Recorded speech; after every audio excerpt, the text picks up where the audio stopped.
राहुल गांधी। बहुत बहुत धन्यवाद। सम्मानीय साथियों, आपके नेता आपके बीच में पधार चुके हैं। आप सब लोग जोरदार नारे के साथ उनका स्वागत करेंगे।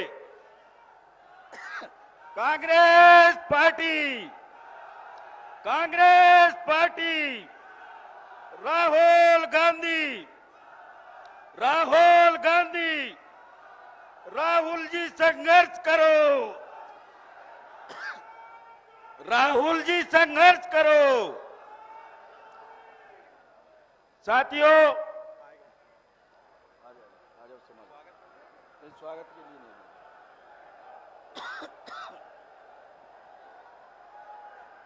साथियों मैं स्वागत के लिए अपने सभी नेताओं से अनुरोध करूंगा कि हमारे नेता वो बुक्का मंगा लेना, बुक्का दे सबको, वो बुक्का उठा लेना। हेमंत बोल लो, 3 लोगों का नाम ले रहे हैं। वो तो बरैया जी, बरैया जी और जीतू और वो 3 लोग। आदरणीय, मैं हमारे नेता आदरणीय डॉक्टर गोविंद सिंह जी से अनुरोध करूंगा कि वो हमारे अतिथियों का स्वागत करें। डॉक्टर गोविंद सिंह जी।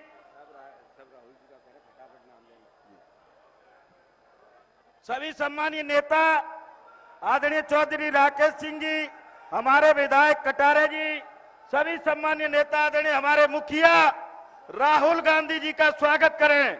और मैं हमारे सभी जनता जनार्दन से अनुरोध करूंगा कि आप नारों के साथ राहुल गांधी जी का स्वागत करते रहें। राहुल गांधी, राहुल गांधी। सभी सम्मानीय हमारे नेता आदरणीय राहुल जी का स्वागत कर रहे हैं। अब मैं मानसिक कर दिया तो सर, अब ये 3 लोगों को ही बोले, नहीं मैं नहीं कर रहा,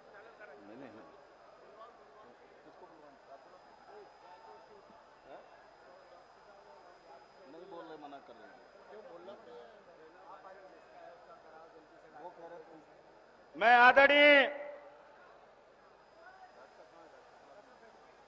आदरणीय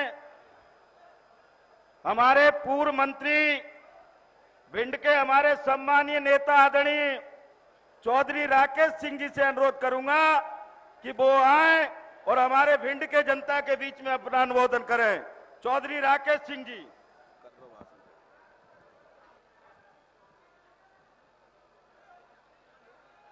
कांग्रेस पार्टी, कांग्रेस पार्टी। एक बार है ना, हेमंत कटारे जी से स्वागत करवा देना। अटेर क्षेत्र के विधायक भाई हेमंत कटारे जी राहुल जी का स्वागत करेंगे। Hello hello hello. दोस्तों, लोकसभा चुनाव की बेला है और राहुल जी हमारे बीच में है। विचार करना है, सोचना है कि ये चुनाव महत्वपूर्ण क्यों है। पिछले 10 वर्षों में हमारे बच्चों के भविष्य खराब हो गए। हमारी मूल रोजगार की एक व्यवस्था थी भिंड और मुरैना की कि हमारे नौजवान फौज में सैनिक के रूप में काम करते थे। वो भी जो नौकरी थी वो भारतीय जनता पार्टी की मोदी सरकार ने उनको 4 वर्ष का मुलाजिम बना दिया। हमारी परमानेंट नौकरी भिंड मुरैना की छुड़ा ली। राहुल गांधी जी का यह ऐलान है कि अगर कांग्रेस की सरकार देश में बनेगी तो फिर से वही सैनिक व्यवस्था बहाल की जाएगी जो पहले पूर्व में कांग्रेस के समय हुआ करती थी। दोस्तों, सबसे बड़ा नुकसान भिंड मुरैना का अगर कोई है तो ये है, कभी विचार करिए, सोचिए, अपने दिल को झकझोरिए कि हमारे बच्चों के भविष्य का क्या हो रहा है, उनकी प्रगति का क्या हो रहा है, उनकी शिक्षा का क्या हो रहा है, उनकी नौकरी का क्या हो रहा है। मध्य प्रदेश घोटालों से भरा पड़ गया है, चाहे व्यापक घोटाला हो, पटवारी घोटाला हो, आरक्षक घोटाला हो, पूरा देश घोटाले में जी रहा है। और एक नया घोटाला आया जिसमें चंदा का घोटाला भारतीय जनता पार्टी का, हजारों करोड़ रुपए चंदा के नाम पे उद्योगपतियों से वसूल कर लिए। कभी देश में इतनी संस्थाओं का दुरुपयोग नहीं हुआ। इतने वर्षों तक देश में कांग्रेस का लोकतांत्रिक शासन रहा, लेकिन कभी ईडी, सीबीआई, कभी फर्जी केस लगाने का काम नहीं हुआ। और ये कांग्रेस थी जिसने एशिया का भूगोल बदल दिया था, श्रीमती इंदिरा गांधी ने, जिसने पाकिस्तान के टुकड़े करवा के बांग्लादेश आजाद करवाया था। कांग्रेस का जीवन था वो। महात्मा गांधी, पंडित जवाहरलाल नेहरू, सरदार वल्लभ भाई पटेल, सुभाष चंद्र बोस, इंदिरा गांधी और अंत में राजीव गांधी, जिन्होंने श्रीलंका की शांति के लिए अपने प्राणों की आहुति दे दी। हाँ, मैं निवेदन करना चाहता हूं, सौभाग्य है कि आदरणीय राहुल गांधी जी भिंड की सरजमीन पर हैं, प्रत्याशी हैं भाई। हाँ, फूल सिंह जी बरैया, आप सबसे अनुरोध करता हूं कि 7 मई को हाथ के पंजे का बटन दबाकर कांग्रेस को विजयी बनाएं। बहुत बहुत धन्यवाद। जय हिंद।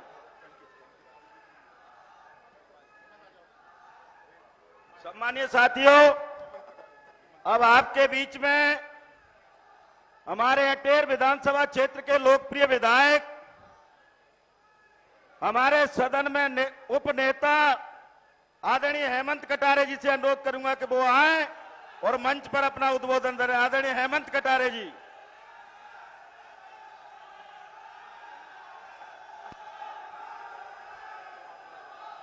मैं सबसे पहले मेरे सामने बैठी जनता जनार्दन, आप सबके चरणों में अपना माथा टेक करके प्रणाम करता हूं। और पहले मैं आपको इसलिए प्रणाम कर रहा हूं क्योंकि आपकी वजह से मुझे ये मंच प्राप्त हुआ है। मैं आप सबके चरणों में माथा टेक करके प्रणाम करता हूं। आज की इस विपरीत परिस्थिति में भी मोदी अमित शाह से, ईडी से, सबसे लड़ाई लड़ रहे हैं और देश में चट्टान बन के खड़े हुए एक ऐसे नेता जिनको ना कोई डर ना कोई भय, आपकी लड़ाई लड़ रहे हैं देश के लोकतंत्र बचाने की। आदरणीय राहुल गांधी जी का जोरदार तालियों से स्वागत करें। चूंकि बात संक्षिप्त में कहनी है तो मैं 3 बातें बस शॉर्ट में कह देता हूं। एक बात अग्निवीर योजना पे मैं बताना चाहूंगा। मैं खुद विधायक रहा 1.5 साल, उसके बाद चुनाव हार गया, फिर भी मुझे 5 साल पेंशन मिली। लेकिन अगर कोई सैनिक अग्निवीर बन के जाता है तो उसको जीवन में कभी पेंशन नहीं मिलेगी। ये एक देशद्रोही नीति है और मैं समझता हूं राहुल गांधी जी इसको समाप्त करेंगे जैसे हमारे इंडिया गठबंधन की सरकार बनेगी। दूसरी बात मैं आप लोगों से यह कहना चाहता हूं कि पिछला चुनाव आपने देखा था कि किस प्रकार से 3000 रुपए का माता बहनों को वायदा करके लड़ा गया था। जहां पे देखो हाहाकार मचा था, 3000 रुपए, 3000 रुपए। आज मैं उन माताएं बहनों को कहना चाहता हूं, जब बीजेपी के लोग आपसे वोट मांगने आए तो इनका नारंगी दुपट्टा खींच के नीचे कर देना, कहना पहले 3000 रुपए दो पिछले 4 महीने के, तब वोट मांगने हमारे दरवाजे पर पे आना। ये झूठों की पार्टी है। एक अंतिम बात और आपसे कहना चाहूंगा, जैसा कि पूर्व में लोकसभा की प्रत्याशी रही भाजपा, जब हमारे इमरती देवी जी मंत्री भी रही कैबिनेट की, उनने भी बीजेपी में होते हुए आदरणीय बरैया साहब को समर्थन दिया और बीजेपी के कई लोग दे रहे हैं। मैं आपसे भी कहना चाहता हूं, आप सब लोग भी बीजेपी वालों से बोल देना कि समर्थन दे दे और उन पर कलंक नहीं लगने दूंगा गद्दारी का।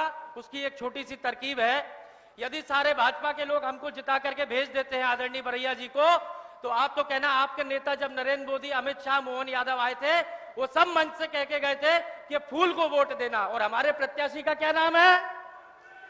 तो सब उन्हीं ने क्या कहा, फूल को वोट देने के लिए। मैं चाहता हूं बीजेपी वालों की भी बात रख लेना और फूल सिंह बरैया जी को जिता करके भेजना। बहुत बहुत धन्यवाद। एक ही आपसे आखिरी आशीर्वाद लेना चाहूंगा, हाथ उठाकर सब लोग हाथ उठाकर आदरणीय बरैया साहब को समर्थन दीजिए और संकल्प ले लीजिए, हमको इस लोकसभा को जीत के जाना है। बहुत बहुत धन्यवाद। अब मैं आपके बीच में ऐसी शख्सियत को बुलाने जा रहा हूं जिन्होंने अपना पूरा जीवन इस देश के, इस प्रदेश के दबे कुचले समाजों के लिए पूरा जीवन अर्पण कर दिया। आपके क्षेत्र के लोकप्रिय प्रत्याशी कांग्रेस पार्टी के सम्मानीय फूल सिंह बरैया जी को मैं संबोधन के लिए बुलाता हूं कि वो आए हमारे भिंड और दतिया क्षेत्र की जनता को संबोधित करें। आज की चुनावी सभा में आदरणीय राहुल गांधी जी, आदरणीय भंवर सिंह जी, आदरणीय डॉक्टर गोविंद सिंह जी, आदरणीय राकेश चौधरी जी, आदरणीय जीतू पटवारी जी, आदरणीय अरुण यादव जी और सम्मानित मंच साथियों, मैं आपके बीच में वोट के बारे में चर्चा करने आया हूं। मैं आपसे कहना चाहता हूं कि इस बार पार्टी ने जैसे ही मुझे उम्मीदवार बनाया था, मैं आपसे खुद ही पूछना चाह रहा हूं कि जिस दिन से उम्मीदवार बनाया था तो उसी दिन से आपके दिल दिमाग में जीत का जश्न बनने लगा था कि नहीं लगा था? और यही नहीं, भारतीय जनता पार्टी किसी भी प्रकार की हमसे लड़ने के लिए आती है। इस चुनाव के अंदर अगर आपका साथ मिला, और मैं आपको दावे से कह सकता हूं कि भारतीय जनता पार्टी की जमानत जब्त भी कराई जा सकती है। यही नहीं, ये भी आप देखेंगे कि चाहे मोदी जी हों, चाहे अमित शाह भी हों, या गुंडागर्दी चल रही है यहां पर, वोट मांगने के लिए मैं आपके बीच में आया हूं। भाई बहनों ने खुद कहा कि अगर राहुल गांधी जी के नेतृत्व में अगर ये सीट जीती जाएगी तो 40 वर्ष पहले सीट जीती थी, 40 वर्ष का बदला इस बार ले लिया जाएगा, मैं आपसे कहना चाहूंगा। और यही नहीं, अगर आपके वोट से जीत करके फूल सिंह बरैया अगर दिल्ली जाता है और आपके ऊपर अगर किसी ने कंकड़ भी उछाला, ईंट का जवाब पत्थर से दे दिया जाएगा, कोई माई का लाद नहीं रोक सकता है। यही नहीं, मैं आपसे कहना चाहूंगा कि आप वोट देंगे, मुझे पूरा भरोसा है, और वोट देकर के मुझे जिताएंगे, ये भी भरोसा है।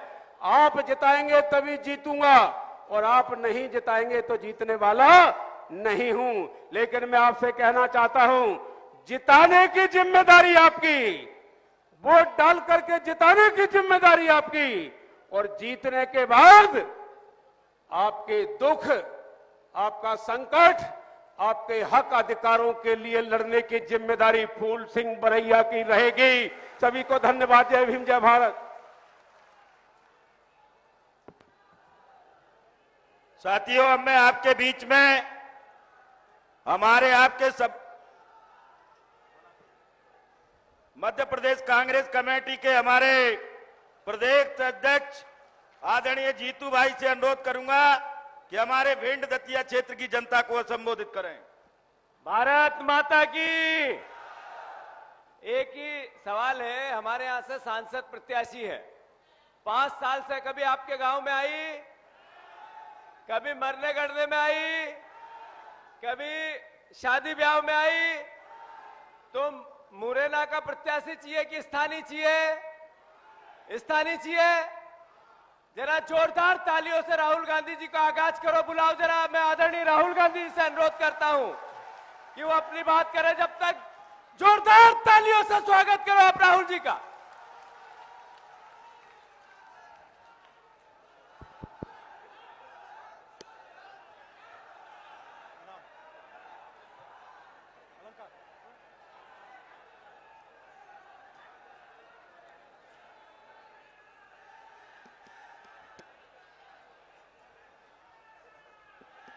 जितेंद्र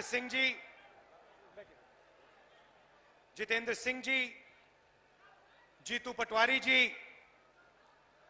अशोक सिंह जी, अरुण यादव जी, गोविंद सिंह जी, राकेश चतुर्वेदी जी,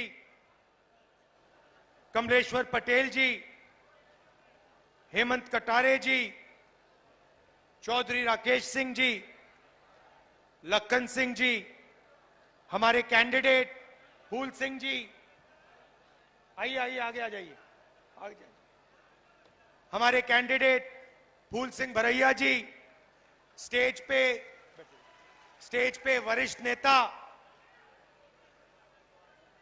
भाइयों और बहनों, कांग्रेस पार्टी के हमारे बब्बर शेर कार्यकर्ता, प्रेस के हमारे मित्रों, आप सबका यहां बहुत बहुत स्वागत। गर्मी में आप मेरी बात सुनने आए, इतनी दूर से आए, खासतौर से जो महिलाएं आई हैं, आपका मैं दिल से धन्यवाद करता हूं।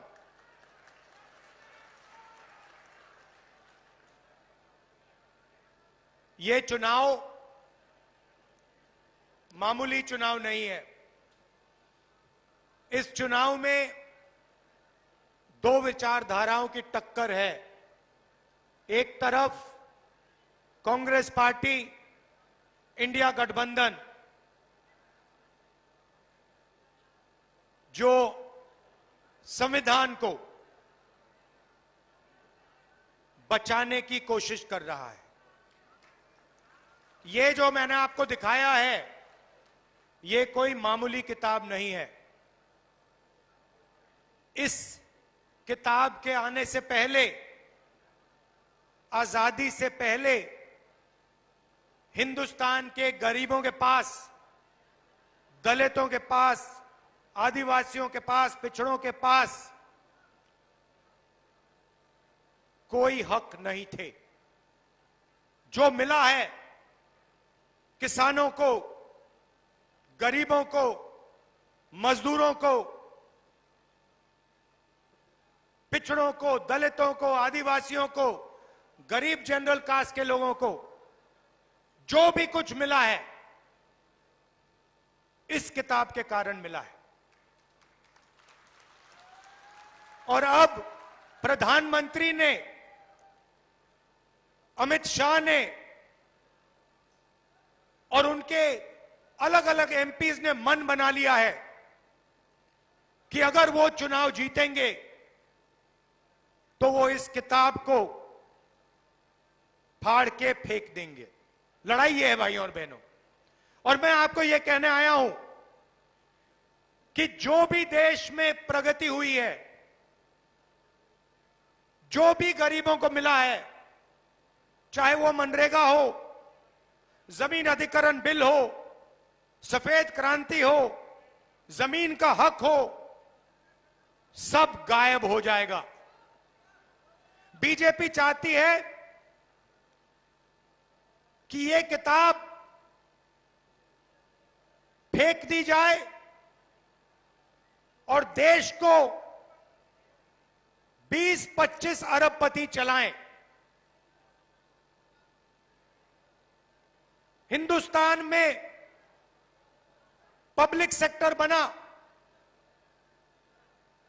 गरीबों को आरक्षण मिला, सेना में आपकी भर्ती होती है, पेंशन मिलती है,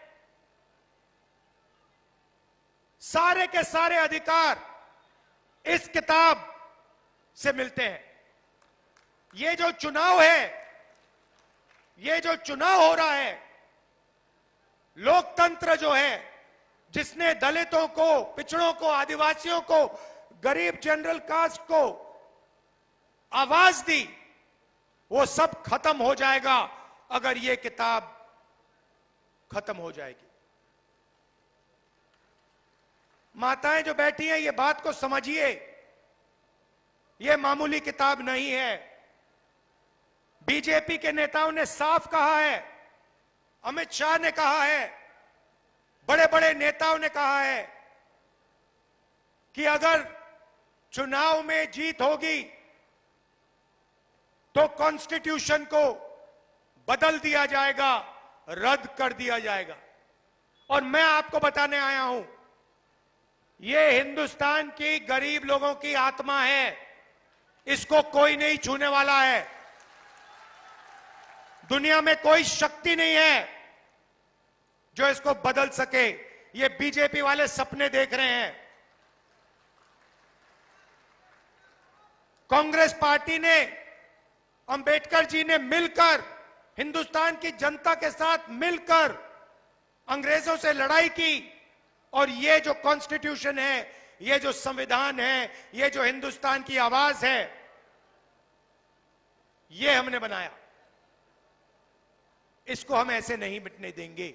और हिंदुस्तान की जनता, हिंदुस्तान के गरीब लोग, किसान, मजदूर, ये कभी नहीं होने देंगे। पहली बात यह है। अब ये कहते हैं कि हम आरक्षण के खिलाफ नहीं हैं। तो अगर आप आरक्षण के खिलाफ नहीं हो तो फिर आप पब्लिक सेक्टर को क्यों प्राइवेटाइज कर रहे हो? आप रेलवे को क्यों प्राइवेटाइज कर रहे हो? आप अग्निवीर योजना क्यों लाए? अगर आप रिजर्वेशन के खिलाफ हो तो आपको ना अग्निवीर योजना लानी थी, ना प्राइवेटाइजेशन करना चाहिए, ना आपको ठेकेदारी प्रथा लागू करनी चाहिए। ये सब के सब काम रिजर्वेशन के खिलाफ काम करे जा रहे हैं। आप अरबपतियों का कर्जा माफ कर देते हो। 16 लाख करोड़ रुपया, भाइयों और बहनों, 16 लाख करोड़ रुपया 22-25 लोगों का नरेंद्र मोदी जी ने कर्जा माफ किया है। मैं आपसे पूछना चाहता हूं, कितने किसानों का कर्जा माफ किया? कितने मजदूरों का कर्जा माफ किया? कितने छोटे दुकानदारों का कर्जा माफ किया? कितने बेरोजगार युवाओं का कर्जा माफ किया? गरीब व्यक्ति प्राइवेट अस्पताल में जाता है, लाखों रुपए का कर्जा हो जाता है। कभी नरेंद्र मोदी जी ने कहा कि हां मैं गरीब का कर्जा माफ करूंगा? कभी नहीं, कभी नहीं किया, कहा भी नहीं, किया भी नहीं। भाइयों और बहनों, 16 लाख करोड़ रुपए पता है कितना होता है? पता है कितना होता है? नहीं मालूम, मैं बताता हूं। हमने किसानों का कर्जा माफ किया था जब हमारी सरकार थी। अगर आप 25 साल के लिए हर साल हिंदुस्तान के हर किसान का कर्जा माफ करोगे तब 16 लाख करोड़ रुपए बनते हैं। मतलब 25 साल, हर साल किसान का कर्जा माफ, हर किसान का कर्जा माफ किया। 25 साल बाद उतना ही पैसा खर्च होगा जितना नरेंद्र मोदी जी ने 22-25 लोगों का कर्जा माफ किया। दूसरे तरीके से सुनना चाहते हैं, 24 साल का मनरेगा का पैसा नरेंद्र मोदी ने 22 लोगों को दिया है। हालत यह हो गई है कि 22 लोगों के पास उतना ही धन है जितना 70 करोड़ हिंदुस्तानियों के पास। ये देखिए, स्टेज पे 22 लोग बैठे हैं। ऐसे 22 लोग हैं बीजेपी के मित्र, नरेंद्र मोदी जी से मिलते हैं। राम मंदिर का इनॉग्रेशन हुआ, सारे के सारे वहां बैठे थे। आपने किसी गरीब मजदूर को देखा? किसान को देखा? कोई था वहां पे गरीब? ना। वहां पे हजारों करोड़ वाले आदमी थे। वहां पे बॉलीवुड के सारे एक्टर थे। वहां पे हिंदुस्तान की क्रिकेट टीम बैठी थी। मगर इस देश का एक किसान नहीं दिखा, एक मजदूर नहीं दिखा, एक छोटा दुकानदार नहीं दिखा, एक पिछड़े वर्ग का व्यक्ति नहीं दिखा, एक दलित नहीं दिखा, एक आदिवासी नहीं दिखा, एक गरीब जनरल कास्ट का नहीं दिखा।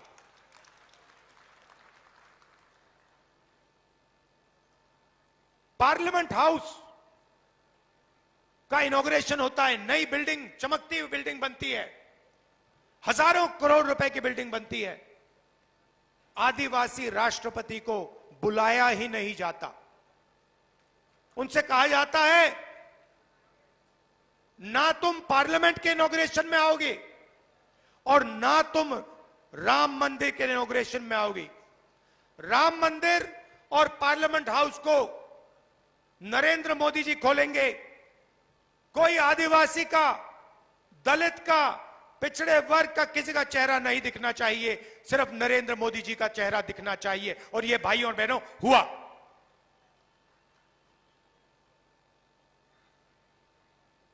और जहां भी देखो 2-3 अरबपतियों को सारा का सारा धन दिया जाता है।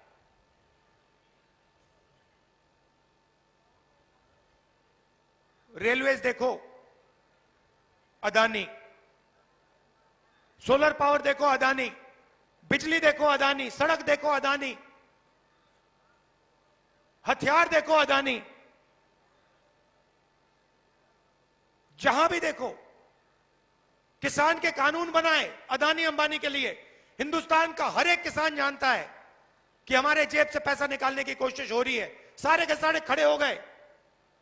नरेंद्र मोदी जी क्या कहते हैं? आतंकवादी हैं। आतंकवादी हैं जो देश को भोजन दे रहे हैं, 24 घंटा खून पसीना देते हैं, वो आतंकवादी हैं।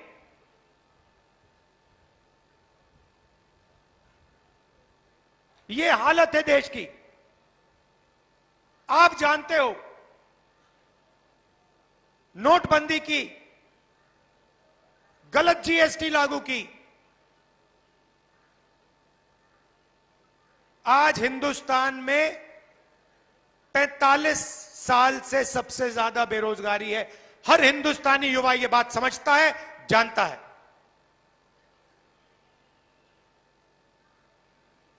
सबसे ज्यादा महंगाई आज है। और मजे की बात,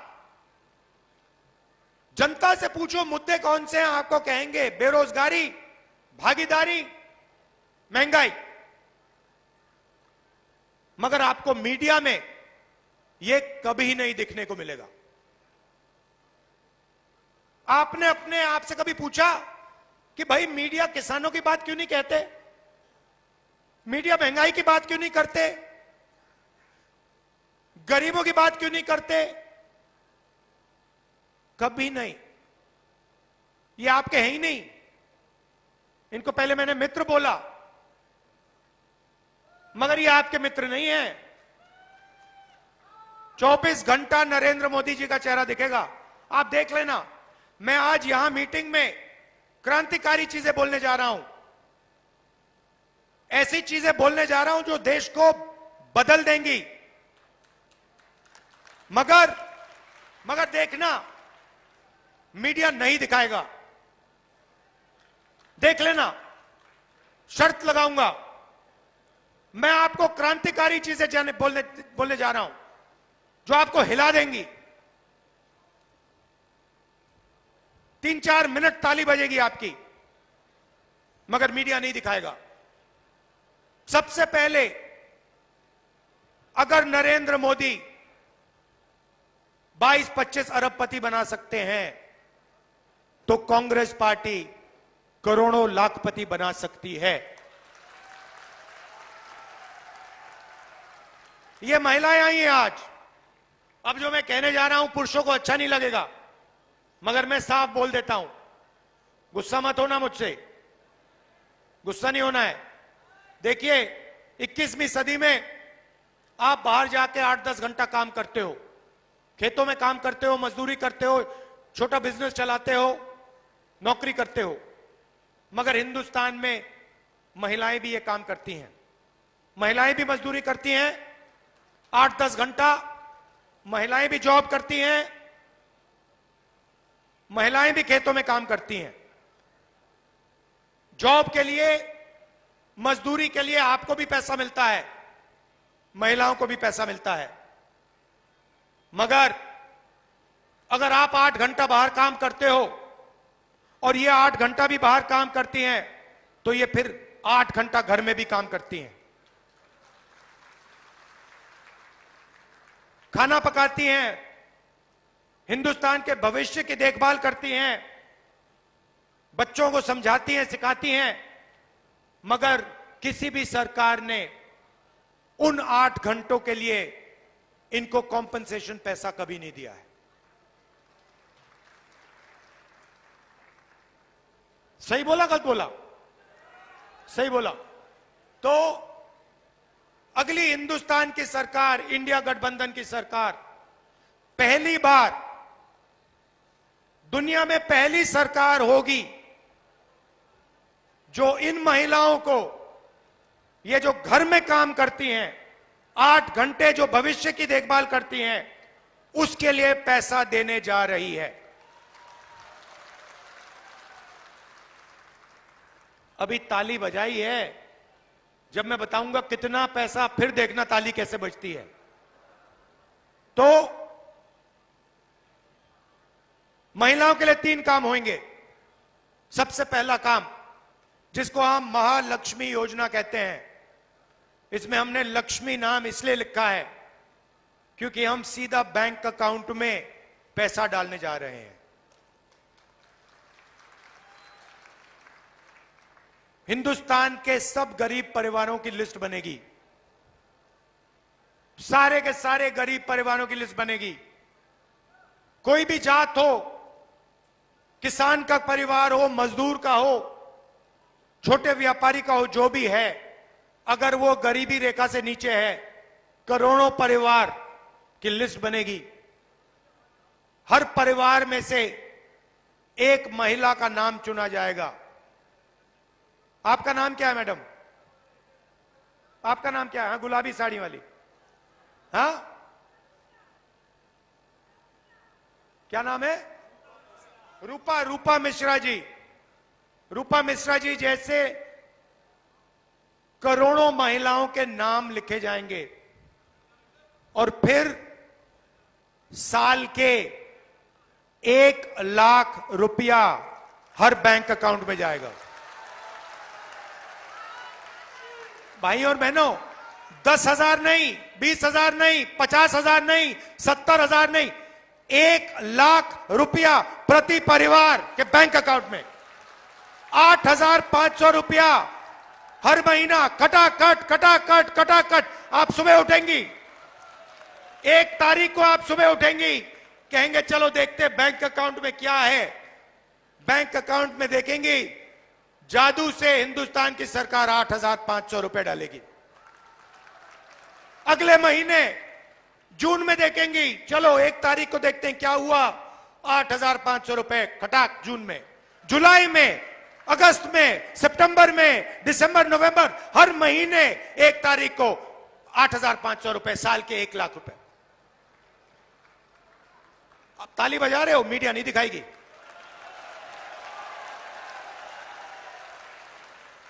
हमने मनरेगा किया, मीडिया का हर पत्रकार कहता है देखो गरीबों की आदत बिगाड़ रहे हैं, मजदूरी के लिए पैसा दे रहे हैं और कहते हैं गरीबों की आदत बिगाड़ रहे हैं। अदानी को बिना मजदूरी, बिना कुछ लाखों करोड़ रुपए देते हैं तो कहते हैं देखो देखो देखो विकास हो रहा है। गरीबों को पैसा दो तो आदत बिगाड़ रहे हो, और अरबपतियों को पैसा दो तो देखो विकास हो रहा है। तो हमने मन बना लिया है, 10 रुपए उनको मिलेंगे तो 10 रुपए आपको मिलेंगे, लाख रुपए उनको मिलेंगे तो लाख रुपए आपको मिलेंगे, करोड़ रुपए मिलेंगे तो करोड़ रुपए मिलेंगे, 1,000 करोड़ मिलेंगे तो 1,000 करोड़ मिलेंगे। जितना उन्होंने 10 साल में उनको दिया ना, हम आपको देने जा रहे हैं। तो ये हो गया पहला कदम, महालक्ष्मी योजना, करोड़ों महिलाओं को लाखपति बनाने वाली योजना। अब जैसे मैंने ये बोल रहा था तो मैं देख रहा हूं यहां पे जो युवा खड़े हैं, ये मेरी ओर देख रहे हैं, कह रहे भैया आपने 1,00,000 रुपए मतलब महिलाओं को पकड़ा दिया। आपने भैया 1,00,000 रुपया महिलाओं को पकड़ा दिया। नरेंद्र मोदी जी ने हमें भूखा मार दिया, हमसे पकौड़े तलवा दिए, थाली बजवा दी, मोबाइल फोन की लाइट जलवा दी, हमारा क्या होगा? और बिल्कुल सही सवाल है, आपका क्या होगा? क्योंकि पैसा तो आप देते हो, जीएसटी जितनी आप देते हो उतनी अदानी देता है। आप शर्ट खरीदते हो, जीएसटी देते हो, पेट्रोल भरते हो, जीएसटी देते हो, पकौड़े खाते हो, जीएसटी देते हो। पैसा आपका सीधा आपके जेब से जाता है, अदानी की जेब में जाता है, अंबानी की जेब में जाता है। अच्छा एक बात बताओ, आपने नरेंद्र मोदी जी की अदानी और अंबानी के साथ फोटो तो देखी है ना? देखिए ना, सूट में मोदी जी, अदानी जी, अंबानी जी राम मंदिर में, देखी तो है ना? मगर नरेंद्र मोदी जी के मुंह से आपने अंबानी शब्द कभी सुना? अदानी शब्द कभी सुना? नहीं। क्यों नहीं? मेरी फोटो देखी उनके साथ कभी? मगर मेरे मुंह से शब्द निकलता है अदानी अंबानी, है ना? फर्क समझो, मैं आपका हूं, वो उनके हैं।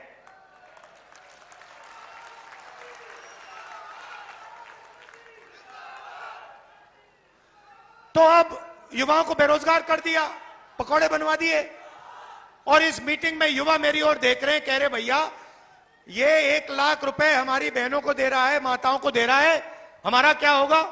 अब मैं वो आपको बताता हूं क्या होगा।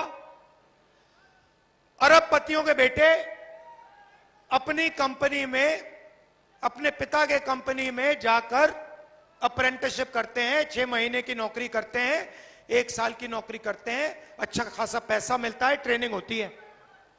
उसके बाद उनको परमानेंट नौकरी मिलती है। तो एक प्रकार से जब अदानी या अंबानी अपने बेटे को जॉब मार्केट में डालना चाहता है तो उसका तरीका अप्रेंटिसशिप होती है।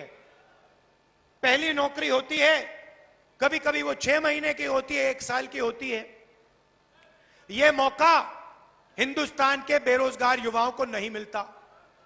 आप भटकते रहते हो आगे पीछे सड़कों पे। तो अब इंडिया की सरकार दुनिया की पहली सरकार होगी, सुनो, दुनिया की पहली सरकार होगी जो हर ग्रेजुएट को, हर डिप्लोमा होल्डर को अप्रेंटिसशिप का अधिकार देने जा रही है।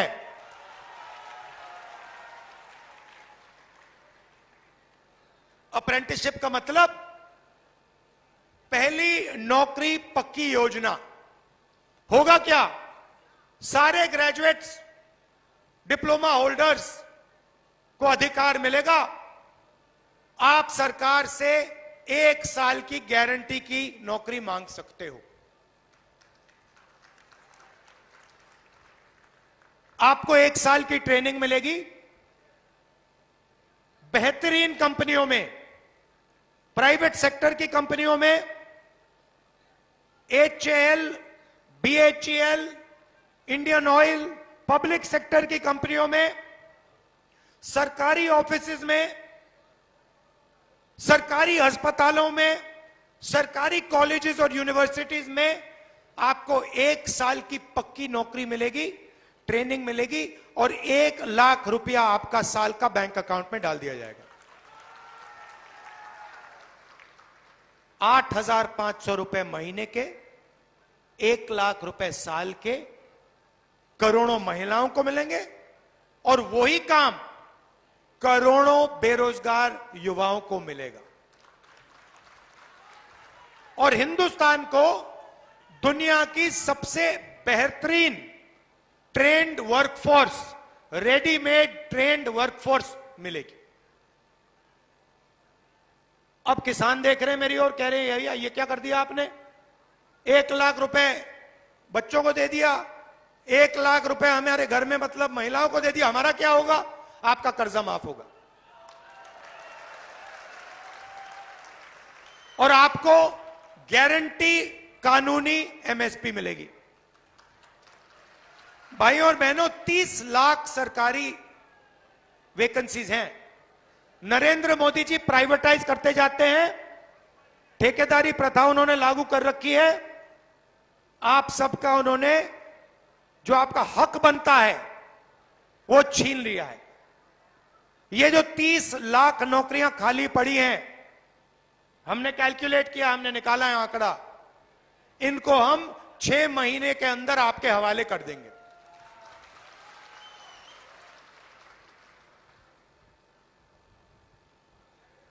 रही बात अग्निवीर की, यहां से लोग सेना में जाते हैं, जाते नहीं जाते? सबसे ज्यादा भिंड से। अब देखिए नरेंद्र मोदी जी ने क्या किया। 2 तरीके के जवान बना दिए। एक जवान जिसको पेंशन मिलेगी, जिसको कैंटीन मिलेगी, जिसको अच्छी ट्रेनिंग मिलेगी, और दूसरा जवान जिसको ना कैंटीन मिलेगी, ना पेंशन मिलेगी, ना सटीक सैलरी मिलेगी। एक को वो अग्निवीर कहते हैं और दूसरा नॉर्मल जो जवान होता है वो है। अब आप सोचिए, दो लोगों को आप युद्ध में भेज रहे हो। एक से आप कह रहे हो कि देखो भैया, अगर आपको कुछ हुआ तो हम हिंदुस्तान की सरकार और हिंदुस्तान की सेना आपके परिवार की रक्षा करेंगे, आपके बच्चों की रक्षा करेंगे, और जो भी सुविधा आपको चाहिए, आपके परिवार को हो सुविधा, जिस भी सुविधा की जरूरत होगी वो आपको मिलेगी। और दूसरे जवान से कह रहे हैं कि भैया देखो, अगर आपको कुछ हुआ तो आपको कोई पेंशन नहीं मिलेगी, कोई मदद नहीं मिलेगी, आप शहीद हो गए तो हो गए, बाकी सब छोड़ो, आपको शहीद का दर्जा भी नहीं मिलेगा। अब सोचो सेना में क्या होने वाला है। उस साइड चीन खड़ा है, चीन के जवानों को 5 साल की ट्रेनिंग मिल रही है, वहां पे सबको पेंशन मिलता है, उनका कुछ हुआ तो उनकी सरकार उनकी देखभाल करेगी। और यहां हमारा जवान जो यहां भिंड से जाएगा, उससे कहेंगे देखो भैया, तुम शहीद हो जाओगे तो तुम्हारे परिवार को कोई नहीं देखने वाला। क्या वो ठीक से लड़ेगा? तो ये नरेंद्र मोदी जी ने सेना का अपमान किया है। और भाइयों और बहनों, आप हैरान हो जाओगे कि सेना अग्निवीर नहीं चाहती है। सेना अग्निवीर नहीं चाहती, सैनिक अग्निवीर नहीं चाहते, जनरल अग्निवीर नहीं चाहते, जवान अग्निवीर नहीं चाहते, सिर्फ नरेंद्र मोदी चाहता है। और थोप दिया ऊपर कि भैया पीएमओ ने निर्णय लिया है, 2 तरीके के शहीद होंगे, 4 साल बाद 3/4 लोगों को भगा दिया जाएगा, 1/4 को रखा जाएगा, और अगर वो जो 3/4 हैं अग्निवीर हैं, अगर उनको गोली लग गई, शहीद हो गए तो हो गए, कोई शहीद का दर्जा नहीं मिलेगा। ये नरेंद्र मोदी की सोच है, मीडिया वाले कभी नहीं उठाएंगे।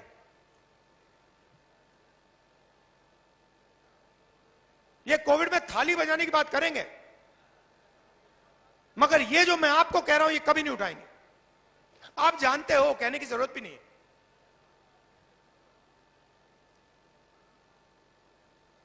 ठेकेदारी प्रथा,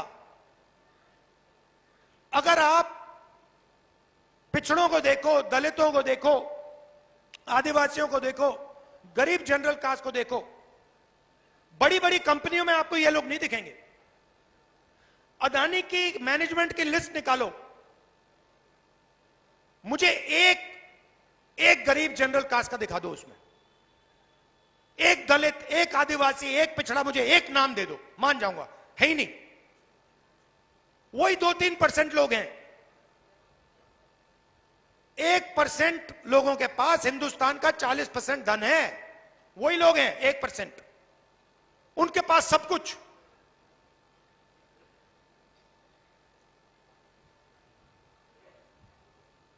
और गरीब लोग क्या कर रहे हैं? मनरेगा कर रहे हैं, मनरेगा का पैसा नहीं दे रहे, ठेकेदारी में मजदूरी करते हैं, जब जी करता है निकाल के फेंक देते हैं। कोई सोशल सिक्योरिटी नहीं, कोई पेंशन नहीं, कोई वार्निंग नहीं, कुछ नहीं। चेहरा अच्छा नहीं लगा तो जाओ, मर जाओ। ऐसे देश थोड़ी चलेगा। तो मजदूरों के लिए आज आपको 250 रुपए मिलता है मनरेगा में, सरकार आने के बाद 400 रुपए हो जाएगा। आशा और आंगनवाड़ी में जो महिलाएं काम करती हैं, आपकी आमदनी दुगनी हो जाएगी।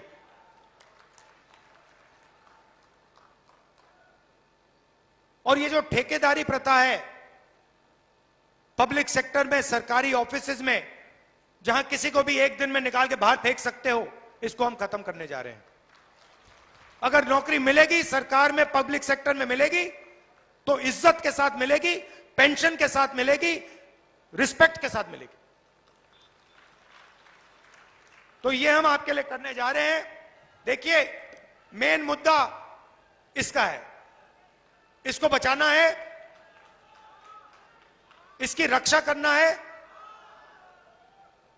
ये हिंदुस्तान की आत्मा है और बीजेपी के लोग, नरेंद्र मोदी इसका गला घोटने की कोशिश कर रहे हैं। ये हम कभी नहीं होने देंगे। आप सब आए, मुझे बहुत अच्छा लगा, इतनी प्यार से आपने मेरी बात सुनी, दिल से आपका धन्यवाद करता हूं। नमस्कार, जय हिंद। सबको बैठना, बैठना अपनी जगह पे बैठना, सबको अपनी जगह पे बैठना है। आदरणीय गोविंद सिंह जी, आदरणीय गोविंद सिंह जी के लिए जरा जोरदार तालियां बजाओ। आदरणीय गोविंद सिंह जी अपनी बात कहें, वहां जाके कहें उस माइक पे।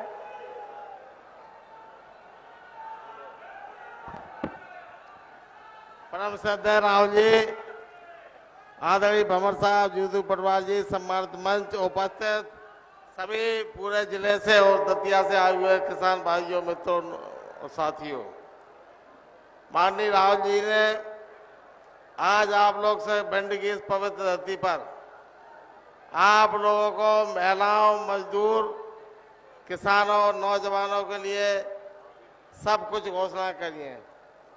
लेकिन एक मैं राहुल जी से अनुरोध करना चाहता हूं, जहां जहां कांग्रेस की सरकारें हैं, वहां सब जगह आपने ओपीएस, पुरानी पेंशन योजना लागू की है। शायद ये हमारे घोषणा पत्र में छूट गई है। हमारा आपसे प्रार्थना है कि एक सेक्टर जो करोड़ों शासकीय अधिकारी कर्मचारियों को बचा है, जैसे पैरा मिलिट्री फोर्स के लोग भी हैं, उनको अगर आप ये घोषणा और करेंगे तो सब ऐसा कोई वर्ग इस मुल्क में मानव जाति का नहीं बचेगा जिसको कोई ना कोई लाभ न मिला हो। आप सब भारी तादाद में आए। फूल सिंह बरैया जी बरसों जीवन में संघर्ष किया है इन्होंने, गरीब, अनुसूचित जाति, जनजाति, जिनकी क्षेत्र जगह ने काम किया है, ऐसे नेता को हमारे नेता राहुल गांधी जी ने आपके बीच भेजा है। आप सबसे प्रार्थना है कि आप फूल सिंह बरैया को भारी बहुमत से जिताइए। सवाल रहा है, बरैया जी ने कहा मैं सुख दुख में शामिल लोगों में भी साथ रहूंगा। जय हिंद, जय भारत।